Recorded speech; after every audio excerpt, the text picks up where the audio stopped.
America மற்றும் Iran இடையே மீண்டும் வான்வழி தாக்குதல்கள் தொடங்கியுள்ளன. இருதரப்பும் ஹோர்மோஸ் நீரிணை அருகேயுள்ள இராணுவ இலக்குகளை தாக்கியதாக கூறின.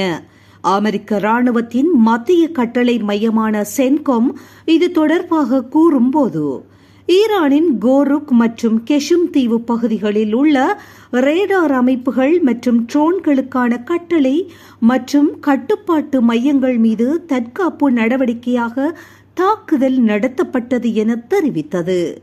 மறுபுறம் ஈரானின் இஸ்லாமிய புரட்சிகர காவற்படை பதிலடி நடவடிக்கையாக அமெரிக்க படைகள் பயன்படுத்திய ஒரு விமான தளத்தை தாக்கியதாக கூறியது.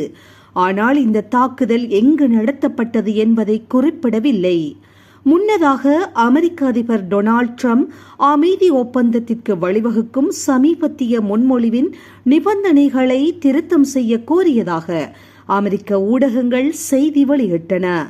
CBS இது தொடர்பாக வெளியிட்ட செய்தியில், ஹார்மோஸ் நீரிணை குறித்தும் அதிக செறிவூட்டப்பட்ட யுரேனியத்தை அகற்றுவது குறித்தும் கூறப்பட்டதாக குறிப்பிடப்பட்டுள்ளது. இது தொடர்பாக வெள்ளை மாளிகையின் கருத்தை அறிய தொடர்பு கொண்டபோது அது பதிலளிக்கவில்லை. எனினும் பேச்சுவார்த்தைகளில் எந்த முன்னேற்றமும் ஏற்பட்டதாக தெரியவில்லை.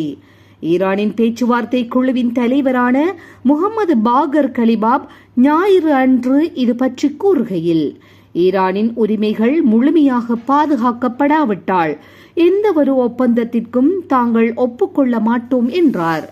இந்நிலையில்தான் வார இறுதியில் இருதரப்பும் தாக்குதல்களில் ஈடுபட்டன.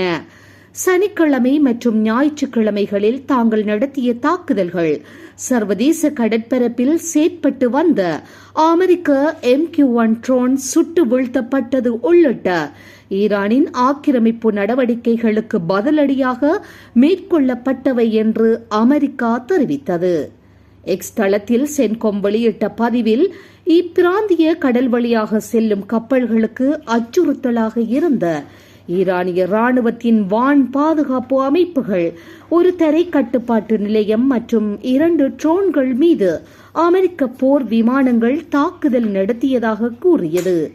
இந்த தாக்குதல்களில் எந்த அமெரிக்க ராணுவ வீரரும் காயமடையவில்லை என்றும் தெரிவிக்கப்பட்டது.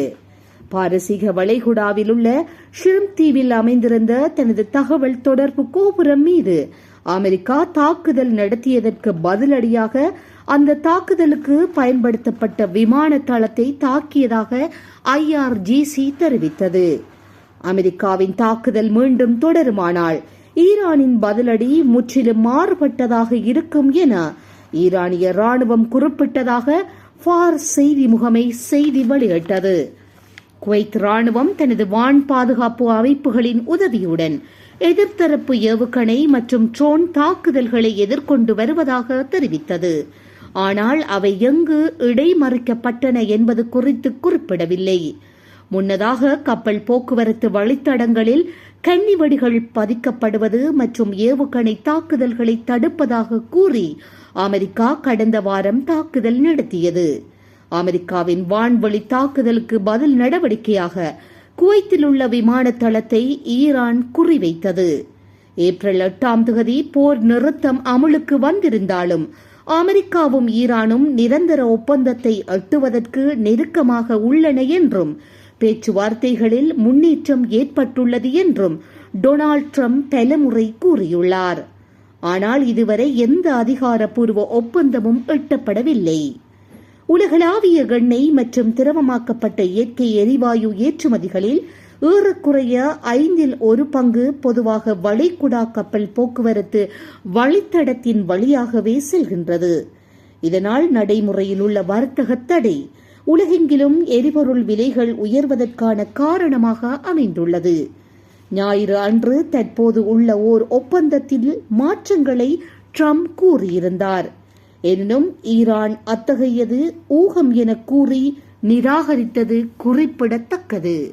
இதுபோன்ற செய்திகளை உடனுக்குடன் துல்லியமாக நீங்கள் அறிந்து கொள்ள கல்ஃப் நியூஸின் தமிழினை சப்ஸ்கிரைப் செய்வதனூடாக அறிந்து கொள்ள முடியும்.